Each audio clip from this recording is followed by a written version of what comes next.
utilities. That's where all of the focus is in terms of getting people back in here and keeping it safe and getting things back up and running. So we got a Verizon truck here and a number of trucks from BGE and other contractors. Lots and lots and lots of new. This is an old pole that's coming out down on the street. New poles have been delivered because much of this overhead infrastructure here, which was both communications and electric, all of these poles were snapped like matchsticks. Sounds like a cliche, but that's exactly what it looked like. So just since sunrise today and overnight last night, a lot of the effort has been focused on utilities here. This is West Street, where about 25 businesses are still shut down at this time. There's a Wendy's restaurant we're looking at right now, and a couple fast food places, a couple of auto repair type places, natural food store. All of these are still shut down at this hour, primarily because there's no power. You can't get a cleanup going until you have power, and you can't have people around while utility workers are working. I know a lot of business owners are very anxious to get back in here, but safety is, as they say, the top priority, and that's the case when there's no power. If you're inside one of these buildings, as the power rotates back up, there's chances of electrocution, etc. They got to make sure everything's secure. So that's what they're doing here on West Street. One of the reasons we're here today, besides just the damage on this street, is Governor Larry Hogan did a similar walking tour that we're doing right now this morning as he walked through.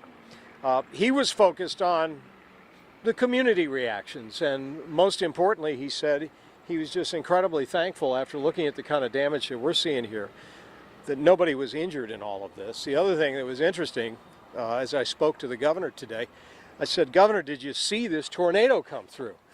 And it turns out he did. He and his staff were in the State House, which is about 2 miles that way, and he said the cell phones all went off with the weather alerts, the blah, blah, blah. And so they immediately, the governor's office is in the State House on the second floor. They all immediately reacted to that, went and looked out the window, and the governor said he himself, along with his staff, could see the tornado cloud, the funnel cloud that was moving across Annapolis. So that's generally to the south. The tornado began hitting down around Southern High School. I hope I got the name of the high school right. I may not have. Moved across London Town and Riva, and then as it moved north, bounced through here and did an awful lot of damage in these neighborhoods as well. Okay, so we're walking down now Parole Street, getting away from the commercial area down to the neighborhood where a lot of people's homes were damaged.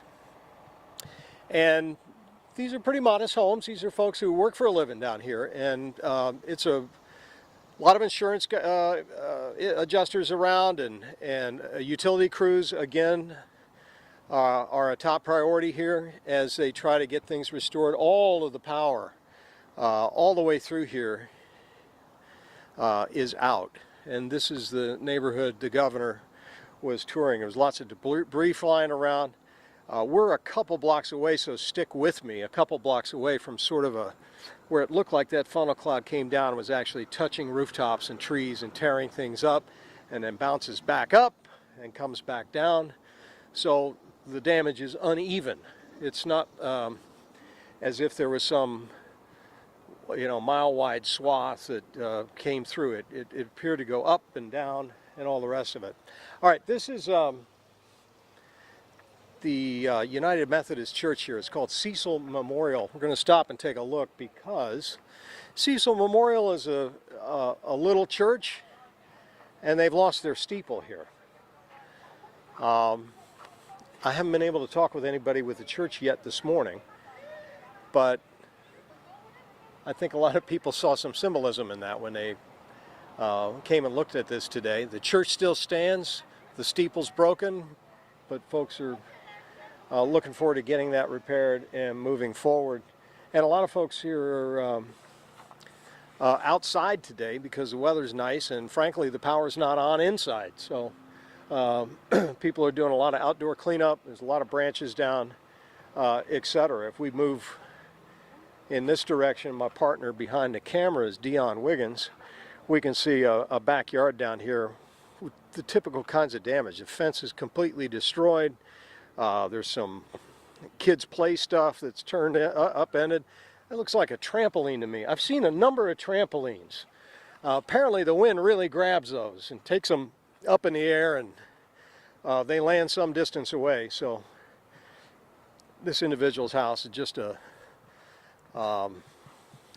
it's pretty tough. Now there's commercial buildings here, and if we work our way around it, I'm not sure we're going to be able to get to that side very quickly, so it may take some time, but a lot of the HVAC systems, etc., on the roof of this commercial building were also torn off, and a number of cars in that parking lot were damaged. So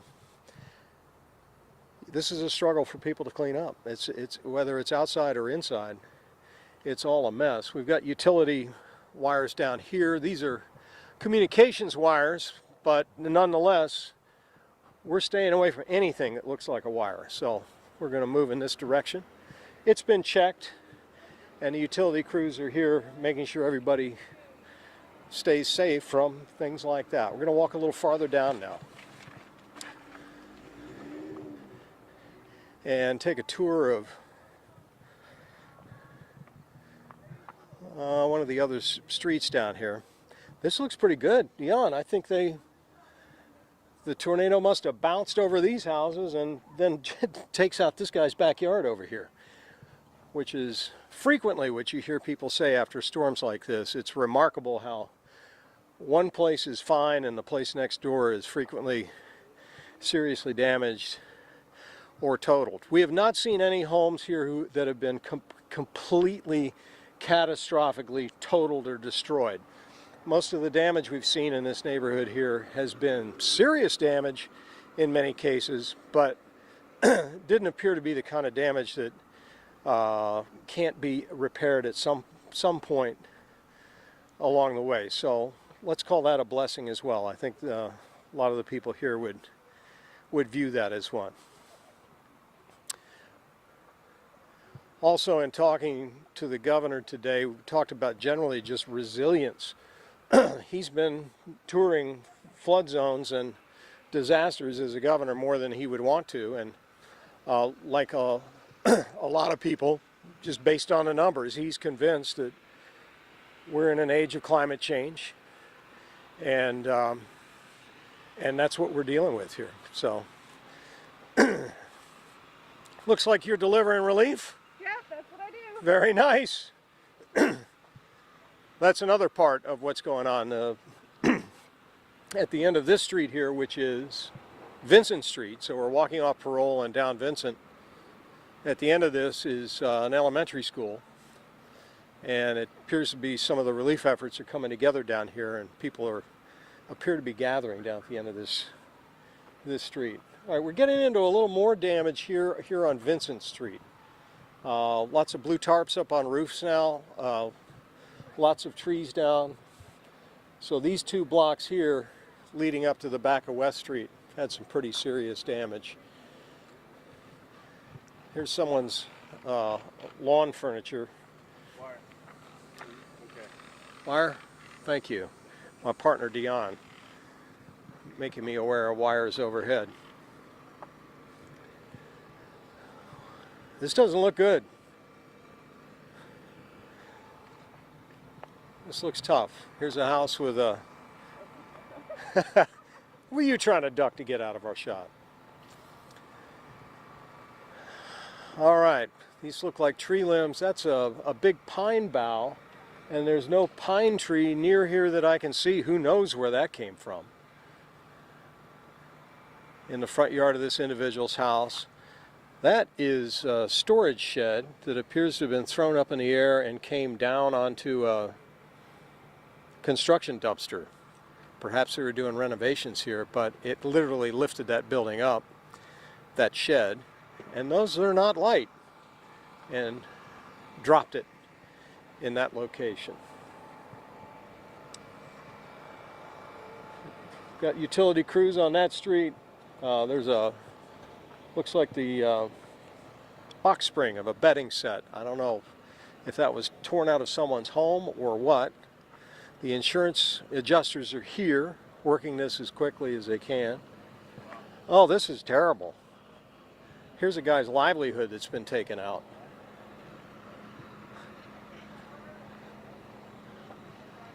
So tree damage, big oak tree, and more pine has come down on this individual's truck and just crushed it.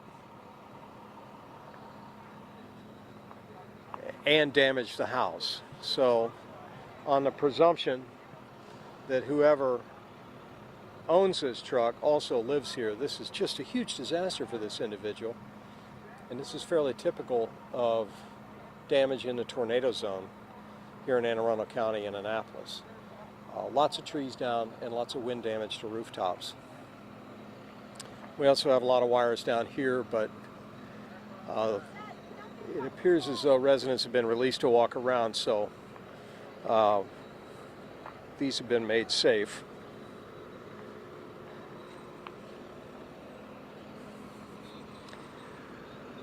All right.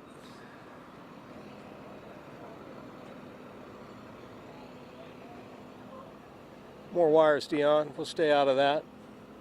Getting a scale of the type of trees that were uprooted by this storm as this came through.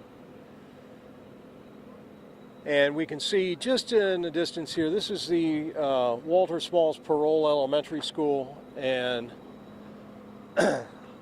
it's unclear to me what the activity is down there, but that appears to be kids being welcomed back to school, perhaps to pick up their lunch. I do not believe the power is on there yet, so I'll have to learn more about that in my reporting to see exactly what the activities that are going on around the school are, but I can see lots of cars appear to be dropping off or picking up children, and some parents walking away with kids, so not sure what's going on at the school down there.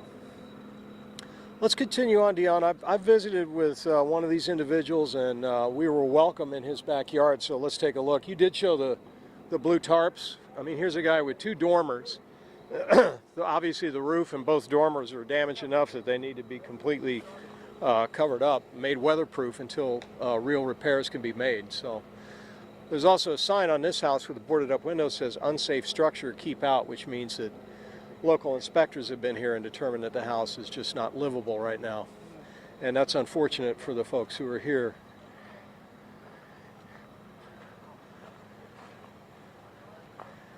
Okay, we're going to move on into the backyard of this home. Looks like this house fared a little better. The roof is in good shape. The utilities are down.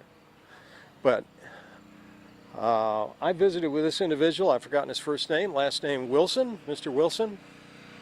He's got a generator going in the back.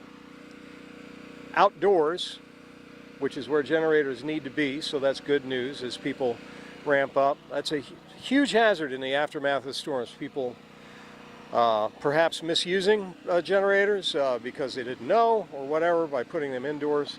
There are going to be a lot of generators running in this community, and the key to safety is to keep them outdoors. So we're keeping an eye on that. Now, Mr. Wilson told me when I was here earlier that his great-grandmother had planted one of these trees back here. Generations of folks live in this neighborhood. And he was just touched and disappointed. Of all the damage around us, it was this tree that really meant a lot to him because his great-grandmother had planted it, and it's been uprooted and destroyed. I'm looking here, Dion. I see a big pine tree here. That one looks like most of its limbs have been torn off, and then two other trees of equal size just aren't there anymore, snapped right off. As I look over here, I see a commercial structure, and there's a dumpster right there, big steel dumpster, so you can imagine how heavy that is. That belonged in the commercial area over there, but somehow got flipped up in the air and ended up over here. So if there are any questions about the power of the wind and its ability to lift something as heavy as a giant steel dumpster and leave it on somebody else's property, that's what happened here. A lot of power with this wind. I can also see a HVAC system that was on the rooftop of a business called Lily's Printing, and it's hanging by a thread off the top. Those are normally mounted right on the top of the building, so that was obviously torn off and is hanging there. Lots of roofing material on the ground. We're being mindful of other potential hazards, roofing nails, debris, and other things that can injure people and cut you and all the rest of it. So, safety is a big concern in the aftermath of these events, particularly maybe with elders and kids and public authorities always ask us to be mindful of safety, and this is why. All of this debris out here is littered with nails and sharp items, and there's overhead wires, there are branches that are loose, there are all kinds of hazards here, which is why neighbors and residents are always very anxious to get back to their property. But when public authorities talk about safety, that's what they're talking about. It's the little things that can really hurt you, and they ask people to be mindful of that as this recovery continues. Thankfully today the weather's nice and people are able to work and get things done as best they can. Thank goodness it's not raining. Here's a outbuilding, looks like it had, I'm not sure it had a permanent roof on it, but completely shredded. People's possessions scattered all over the place. What's going on here this afternoon? Hey Dion, I want to show folks this roof. I don't know where it came from, but it's just another example of the power of these. I mean, this is the subroof material. I guess you get the roof, and then you have this material put on that, and then perhaps shingles and some other type of roofing goes on top of that. I don't know where it came from. I don't know if it came off of this building because I can still see shingles on it, but it literally peeled off some building somewhere and has ended up crumpled up against the side of this home. So hopefully that gives you a measure of the recovery challenges that are going on here in Annapolis and communities in Anne Arundel County that were struck by the tornado or tornadoes. It's unclear to me exactly whether we had one or two. So I won't speculate on that, but we've had a number of communities hit. The relief efforts are underway as well. There's a nearby church called Mount Olivet, which starting at 2 o'clock this afternoon is going to try to supply food and comfort items and other things for people who've been working all day, and to help them get by throughout this incident.